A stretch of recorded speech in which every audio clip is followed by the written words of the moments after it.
It was a sunny autumn afternoon on the bustling streets of New York.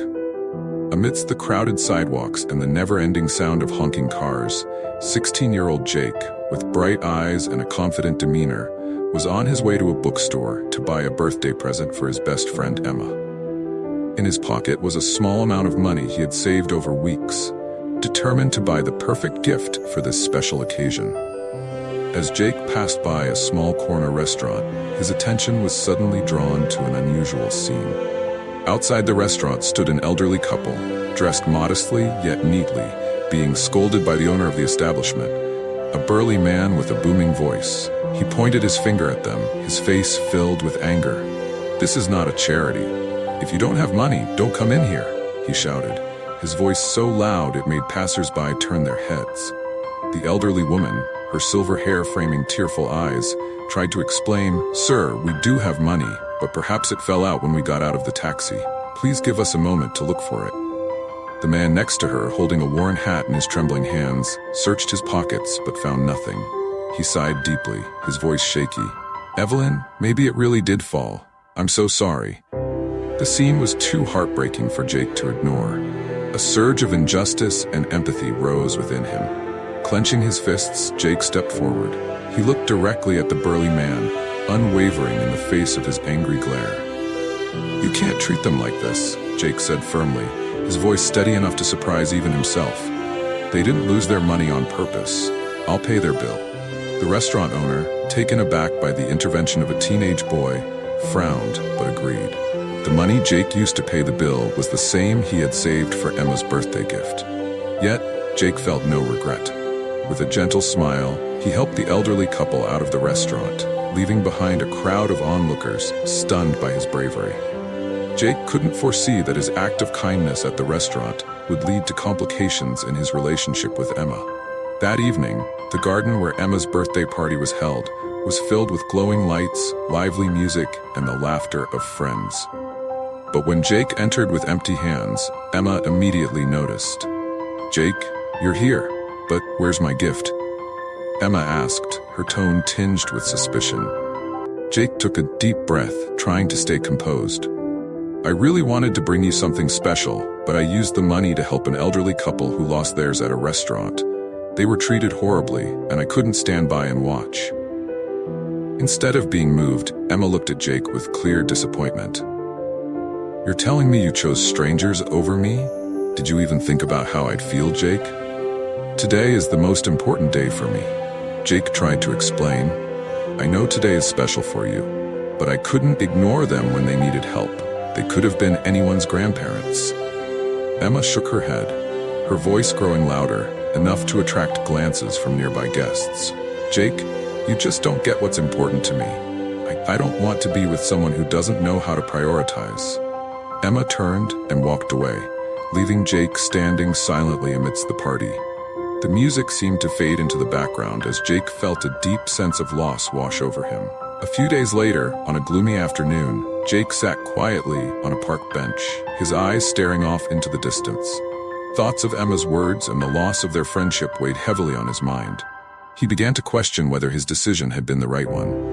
Suddenly, a familiar voice called out, "Jake, is that you?"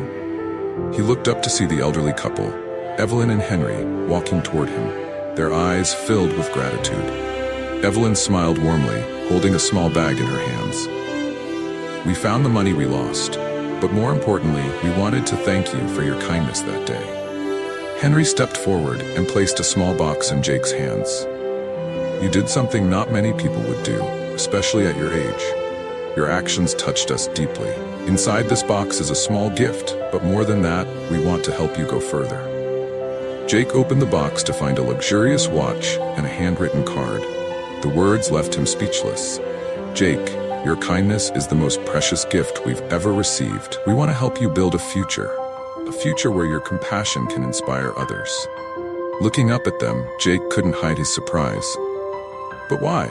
I only did what anyone should have done," Henry smiled. "We're not just an ordinary elderly couple. We own a large business and are looking for young people with potential to support. Jake, you are that person. Your actions showed a heart and character not everyone possesses." With Evelyn and Henry's support, Jake embarked on a new chapter in his life. They helped him enroll in a prestigious school and introduced him to opportunities he had never dreamed of. At first, Jake felt out of place in this new world.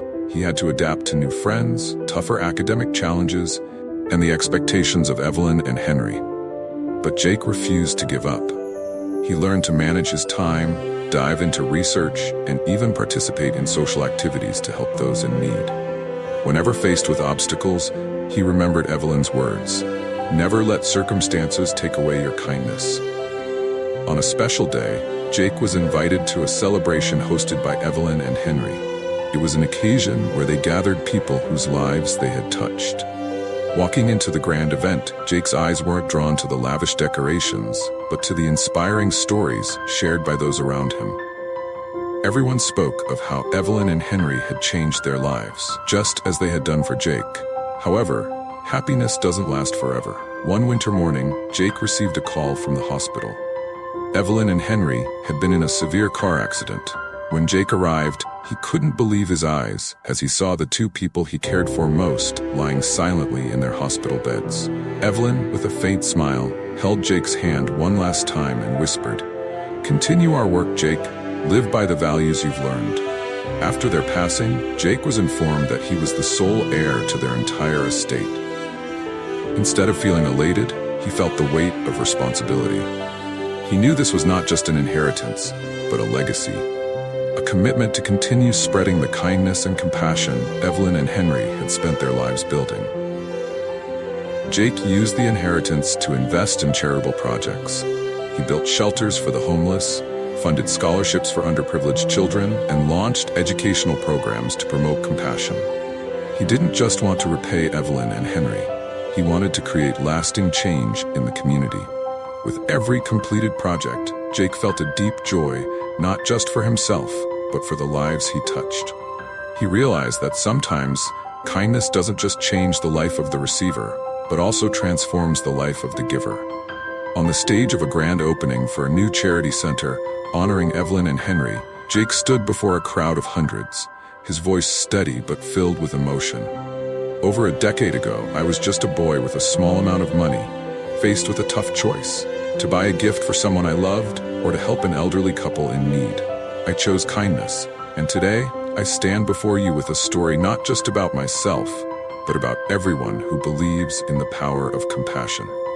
Jake concluded with a heartfelt appeal. If this story has inspired you, I invite you to join me. Let's make a difference together.